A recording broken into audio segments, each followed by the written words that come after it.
Hey everybody, what is happening? Dela, I am back with some more Madden 16 Ultimate Team content. It's the weekend here, Saturday, and they've got the Ultimate Antonio Gates and Rod Woodson. I was a big fan of the regular Rod Woodson. I still run that card up in the slot, man.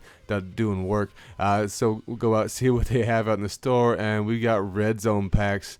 Oh geez, so we get one elite guarantee, like 14 gold loser cards. If you buy the two pack for 5,000 points, you're going to get just an ultimate item, so most likely nothing, somewhere like 15k. And then if you buy the 4, you can get either a flashback, a throwback, or a seasoned veteran. Like, really, did they really throw the seasoned veterans? I don't care if they're new or not. That's just bunk. I mean, really, dude. I mean, I could see if it was the other two, but throwing that one in there, I would stay way clear of everything.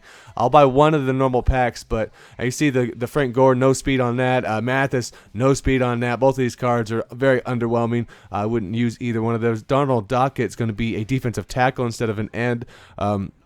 Let's see, 83 speed, but only 88 block shed, so you're out right there. I mean, if there's something doesn't have at least in the low 90s, you can't roll that stuff on your defensive line at this point in the game. There's just no reason. That's just silly.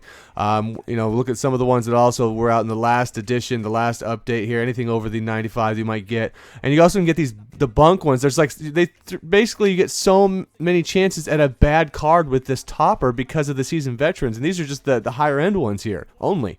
And this one you could run if you don't run press. That Williams is a good card, good speed on that card, good coverage and all that. And then the Roethlisberger is the highest rated one here, 98 throw power, which is nice. 94, 95, and 91 on the accuracy.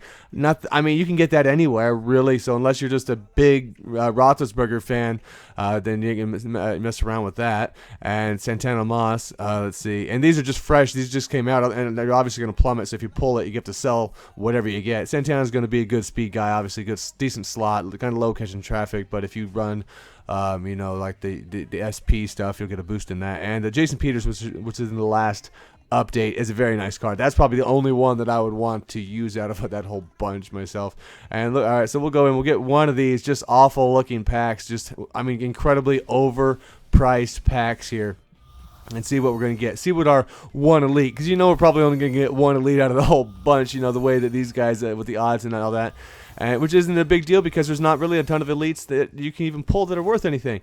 And there is 81 Steve Hutchinson. You would think that that'd be a decent card. It's not. It's not. That's a very cheap card now at this point. So that's probably going to be the only elite we're going to get out of this.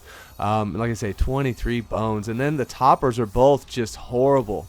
If it was just a flashback and just a throwback, and maybe you told me you were only going to give a chance to the new guys, I'd be okay. Maybe we'll look at a $100 bundle or whatever it ends up being. But there's no way I would recommend getting these otherwise. I mean, I didn't even want to buy the single one. I haven't bought a pack in a while, and I knew this was going to be bunk. But I figured, it's good for people to see that, so I can say, stay clear, man. It's not worth it this weekend. I was really hoping they were going to throw the legend, packs, legend bundles, and all that would be a little bit better. I think we got a couple points to waste. Let's see if we can get in a pro. Maybe we get the pro pack juice luck.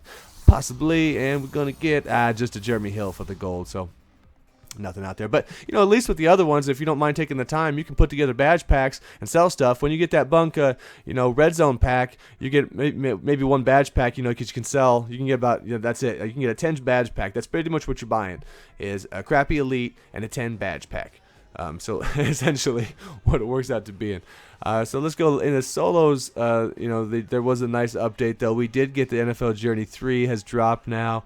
And we can go take a look real quick at the rounds there, and then what the final one gives you. So there's going to be decent prices. I'm definitely going to do these. They're not horrible. You can sit there and breeze through them because a lot of them it's just situational stuff. I mean, so they weren't too bad, any of the first two. And you're getting packs out of it, so it's worth it. There's an elite player, Journey Elite 1.